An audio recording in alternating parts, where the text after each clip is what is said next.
Hello quilty friends and welcome back to my channel. My name's Rachel and I make videos about quilting and my creative life, and today I'm coming on to share with you a big pile of mini quilts that I've made, but also just to share some hints and tips with you that I use when creating these type of quilts.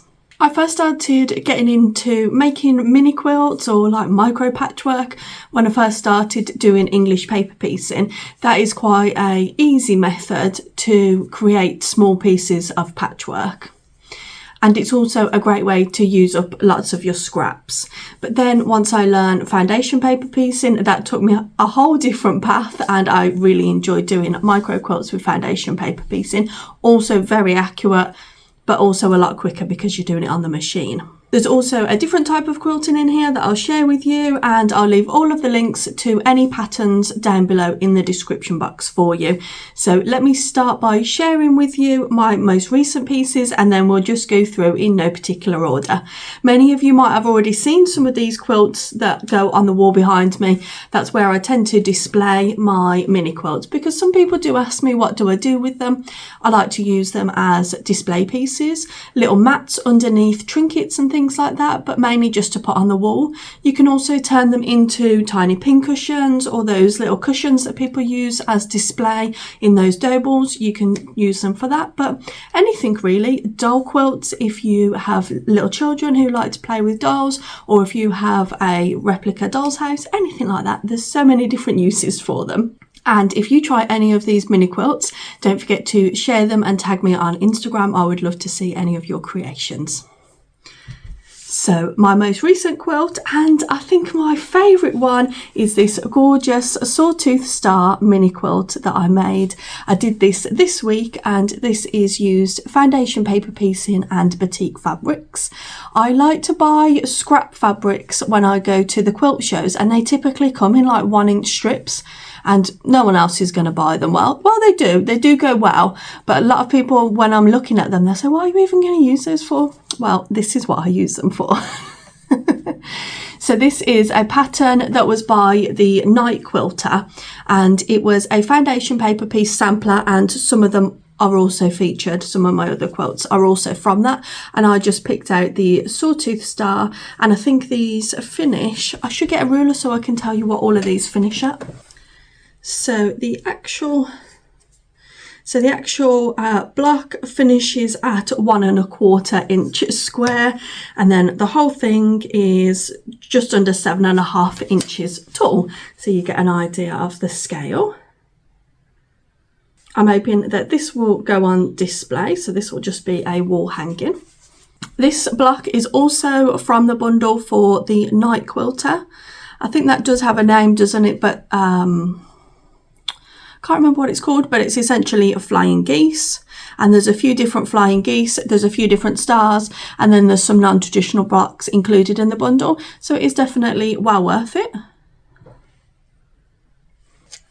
And this one finishes at 2½ inches. So it's just tiny, and it's a really fun way to just have like a little bit of a palette cleanser. You know, you can just pick things up. Here's another mini one. I should say that these are usually lightly quilted. So this one I've just quilted around the very edge of the block. This one's not quilted at all. And this one finishes at just over 2½ inches square. Now, one of the tricks that I've learned as I've got more practice is when you're attaching the binding to these quilts, you want to do less than 1/4 inch binding on the front. So typically I just put my needle as far over as it will go. Sometimes it means that your binding is wider on the back. I typically cut my binding at 1½ inch. I don't fold it double before I attach it. I just do it single, because again, you would end up having a lot of bulk. I think this one's single, but as you can see on these two, the bindings are a little bit thicker on this one, and it looks more natural on this one, because when you're making a mini quilt, you want it to look in the correct proportion and scale. So that's tip number 1, have your binding thinner than normal. You'll see that on this one as well. So this is a English paper pieced Dresden that I've done. I wish I'd have done something a little bit extra with the back, but as you can see, I've used nice thin binding. This is actually an EPP pattern that I made myself and is available to download in my Etsy shop. And I've also done this one as well. I never finished and turned this one into anything, but it finishes at pretty much the same size. Oh, I think it's the same size blades. I just did a bigger circle, and I usually like the Dresdens with a slightly bigger circle. So this quilt finishes at 4 inches. And I don't think this is quilted. No, it's not quilted at all. But obviously when you attach the binding, you're going through the wadding there. But with them being so small and just little display pieces, you don't necessarily have to quilt them. I might stick this onto like a bag or, you know, something that I make. Because of course you can do that, put them onto little project bags, little bits of decoration. You obviously don't have to commit to making a big project. Now this one was a really easy quilt, and what I actually do is, this one's on my little mantelpiece that I've got, and I've got a little miniature doll's bed on there, and this is like the rug underneath the bed. And this is just Liberty scraps, and all I did was, there's a piece of Bonder web underneath here, and I just laid them all across and literally just fused them down. So there would be raw edges all the way down that quilt. However, because of the Bonder web and because it's also Liberty fabric, it tends not to fray, so you can't see much fraying on that. And then with that one, it is quilted all the way across. Don't know if you can even see that, but there's lines all the way across where I've quilted it. You will notice that a lot of these quilts are made with Liberty fabrics. I used batiks in that most recent one, but I really like using Liberty fabrics because it's a little bit thinner. Because when you're doing the mini piecing, there will be a lot of seams that intersect at the back in quite a small space. So tip number 2, if you can, use a thinner fabric. Regular quilting cotton weight is fine, but you'll find that your seams become quite bulky, and that's why I tend to go towards Liberty. Also, Liberty is really good because they have small prints, and that is tip number 3, that you need to scale down your prints that you use. It will just look a lot better if you use a smaller print and sometimes bolder colours, so more contrast. When I very first practiced this block, I actually used Liberty fabrics and it didn't provide enough contrast. So that's why I went towards the batiks and thought, well, I'll just go for something really bold, because then you've only got small shapes. So look at this one, although they've got a small print, some of them are just blending into each other. And I do like that look sometimes, but sometimes depending on the pattern that you choose, you're going to want a bolder contrast. The Tula pink fabric is very good for that, because although sometimes the prints aren't very small, they're still really bold and they give a really nice contrast. I've got this one that is in Tula pink fabrics as well. So this is another one. So this is just actually made with fusible webbing. I'll show you the quilting on the back so that you get an idea of how I've quilted that, but also how I've quilted it is how I've attached the shapes. So all I did here was all of these shapes have got Bonder web on the back. I cut them out, I fused them down. I think I drew the grid in friction pen, a heat erasable pen. I drew the grid on and then I just laid them out in the grid and fused them down, and then I just went over and quilted them. So they've only got a stitch through the middle to secure them, but because again this isn't going to be washed, that is perfectly sufficient. It's got the adhesive from the Bonder web, but of course if this was going to be a technique that you used in an actual quilt, you'd want to do some type of securing stitch around the edge, I think, just to prevent anything from pulling up. And what I also try and do is use up scraps for the back. So you might think, oh, funny choice on some of the backs. Let me see if I can get one that's a funny choice. Like this one, a bit of a funny choice, but no, this one. That one's a funny choice of the backing. I just try and use up scraps that I've got, because you're not going to see the backing. Most times it's hung on the wall or put on display. So yeah, you don't need to worry about the backing as much. I think all of these ones were done around the same period. I can't remember what pattern I used for this one. So this is just half square triangles. I'm pretty sure they're done on the machine because I've cut off some of the points on them. So yeah, I'm pretty sure that's done on the machine, but I can't remember if I had a pattern for it or if I just made the half square triangles myself.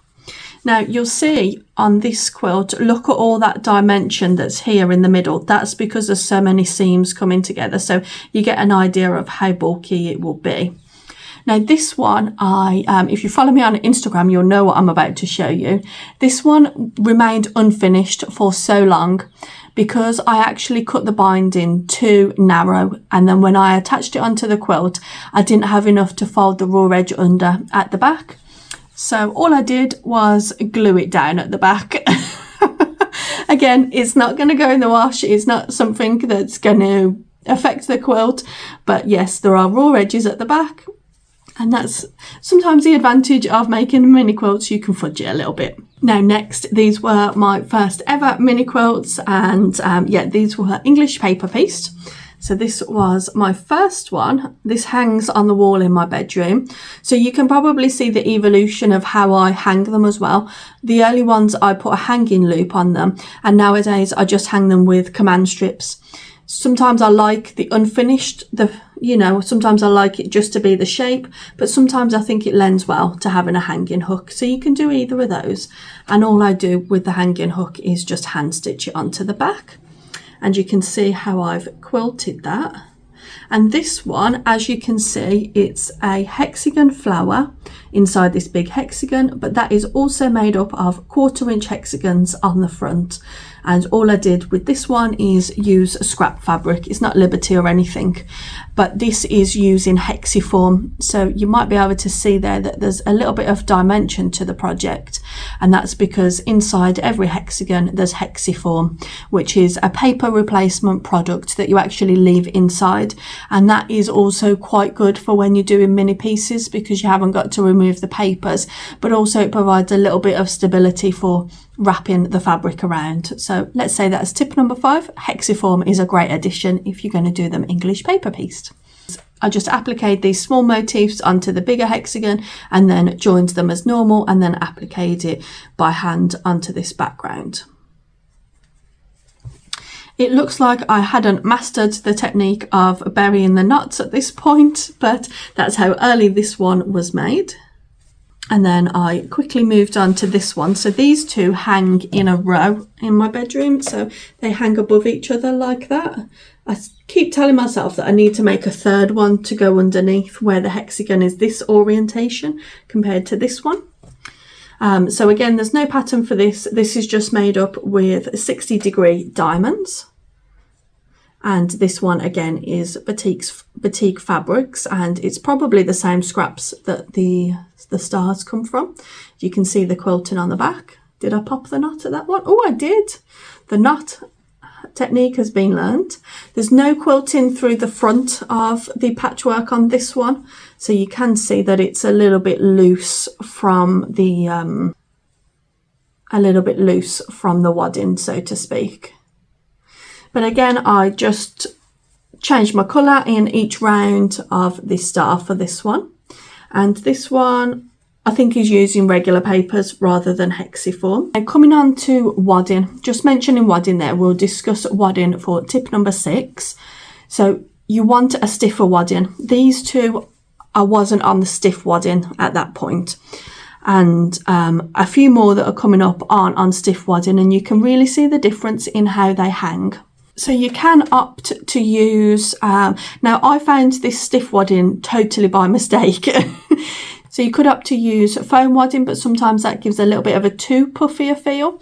But I accidentally bought some wadding from Hobbycraft. It was on the roll, so I don't know the brand, unfortunately, but it's too stiff to make quilts, to make an actual quilt that would go on the bed with. It doesn't have any drape. So what I would say to look out for is something that isn't as drapey as regular quilt wadding. Try and get something stiffer. When I first bought this wadding and started using it, I used to refer to it as the wadding that I'm trying to get rid of. So I started using it in all these mini projects, and then I realised that the stiffness is really good for them. Let me compare some for you now. So this is made with the stiff wadding that I was trying to get rid of. Holds nice and stiff. This is made with Hobbs 80/20. See, that doesn't even hold itself up compared to this. So I'm trying to hold them both. This one will hold, this one will be floppy. And on this one, it doesn't stay flush to the wall. I've noticed that as well. So this one's a little bit bunched up, the softer one. So stiffer wadding is good. These next three are all using the same technique. And I'll leave a link to the lady's Etsy shop down below. And all of her patterns are on her Etsy shop. Most of them anyway. I originally found her at the Festival of Quilts, and she is there most years.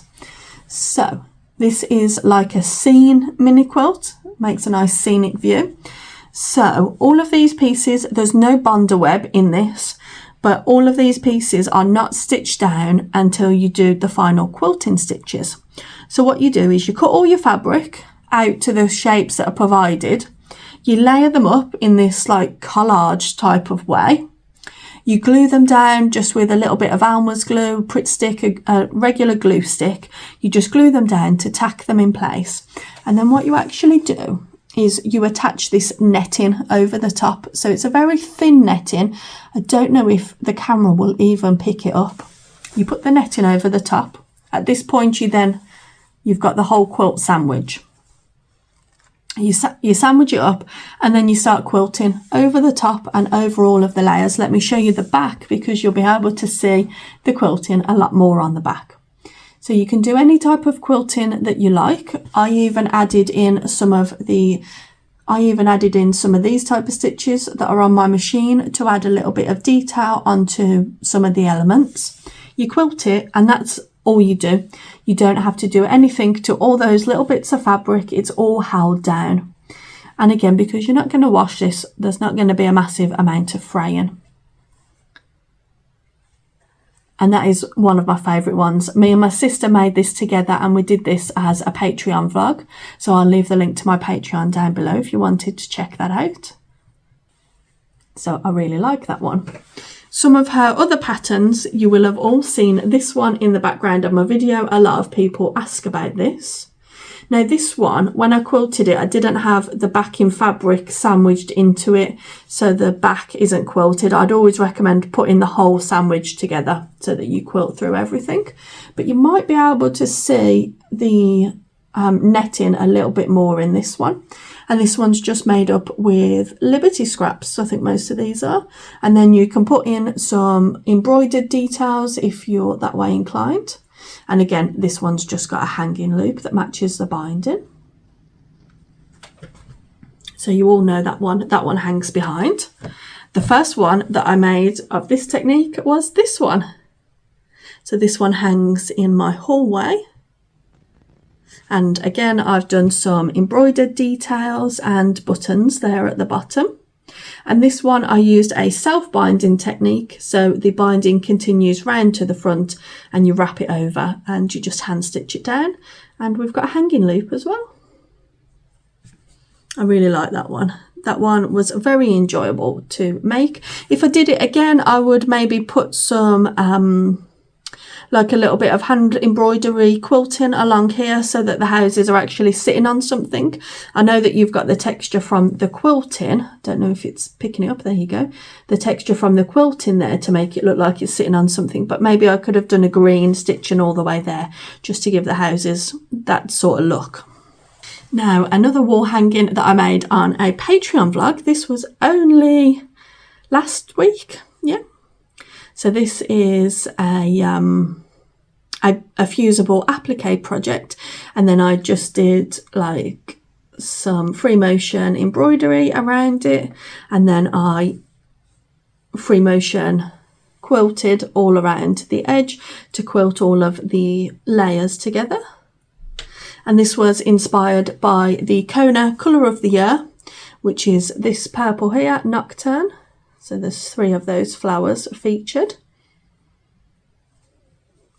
I just find that the quilts are just so fun to make. Yeah, I do really enjoy them. And on this one, I used like a very light peachy colour on the background. Now this one I did use foam for. I can't think, a lot of people always ask what is the foam wadding actually called, but I can't think of the name of it right now. If you know the brand name of them, I think there's a couple of brands of them, but I always just call it the foam wadding, and the lady in the quilt shop knows exactly what I mean. And it just gives so much sturdiness, but also quite a lot of dimension and puffiness to the project. Let me turn it over to the back and you'll be able to see that dimension in the back of the quilt as well. So this was just a simple needle turn applique project that I did just with some scraps. These really cute and adorable fabrics are purchased from Rose Garden Patchwork, and I thought, well, I'll just fussy cut the dog in the middle, and then I just quilted around the dog just to give it that dimension. If it's not picking up very well, I'll include some footage over the top so that you can see all of the quilts in a bit more detail. Now this usually hangs behind me. It just hangs here. So I've actually got 2 of these little stands. They've got these little clips in, and I actually clip little quilts into them. So it's a great way to display little things, and a lovely little Sylvanian bunny goes on the top, and just some little trinkets at the bottom. It looks dusty on the camera, but it's not, I assure you. If you can't tell, I am someone who enjoys miniature things, trinkets, and little tiny bits and pieces. Now, this one, I was so proud of this when I did it, and I still am. I'm still really, really proud of it. This one is a, oh yes, before we look, the strange colour on the back here. Oh dear. So this one is a foundation paper pieced log cabin. I just love that. I would really like to do a full quilt in this type of design, obviously not with these small pieces. This one finishes at 4.5 inches, and each strip is less than 1/4 of an inch finished. So there we go. I just did some playing with colour placement. These coloured strips were some scraps that I also bought from the Festival of Quilts, but I think the neutral fabrics were just from my scrap bin. And this one is not quilted at all, but if you can see the dimension that the project has, you'll get an idea for how bulky the back of the seams can be. I do love that one. I've seen another pattern on Etsy where it's log cabins, but it's kind of like a tulip flower. So I think I'll get that one and give that one a go as well. Now this one is just a really simple star. I don't know what type of star you call that. I don't think it's not an Ohio star, and it's a variation of a sawtooth star, I think, but I'm not sure what you would call it. And that's just done in Liberty scraps, but also just note how thick the binding is on this one. Also the binding on this one is quite thick. I think it suits these quite well because the pieces aren't particularly small, but the smaller you go with the pieces, that just wouldn't look right if your binding was that wide on a piece this small. So it's definitely worthwhile. Definitely worthwhile doing a smaller binding where you can. This was actually all hand pieced together, and then I've just done some very simple quilting on the back. I really like that colourway of Liberty. Now, talking about the foundation paper piecing, you can opt to leave the paper at the back. I always take my papers out. I just use a thin crochet hook and just hook them underneath and pull the papers out. A tip that I've learned recently is to put a slightly bigger needle in your machine, because that will leave bigger holes in the paper and therefore it will have better perforation and it will be easier to rip out. So I do like that. I don't always use it, but if I need to replace my needle, I just put a thicker one in there. But I also reduce my stitch length down to 1.5 or even 1 sometimes, because that will mean that your stitches are closer together. When you're pulling your papers, there's no danger of you loosening loosening the stitches, but also it'll mean that you perforate the paper a little bit more, and it will make it much easier to pull the paper out. Now the last one was also using these scraps that I purchased from the Festival of Quilts. Which way up should it go? It should go that way. So this is a pattern that I purchased off Etsy.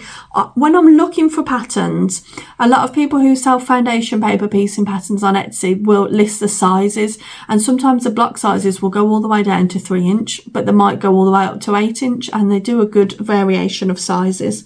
But I think this one was the standard size for this pattern, and this is a Tilda fabric, and it was just perfect for what I had. And then just to extend it, because this goes on the wall but just out of sight, just up there, I needed it to be a little bit bigger, so I've put a white border, and then I just attached strips all around the edge. And I'll show you the quilting. Is the light? Oh, there we go, the light's catching the quilting there. So you can see that I just quilted down the center of each of the strips.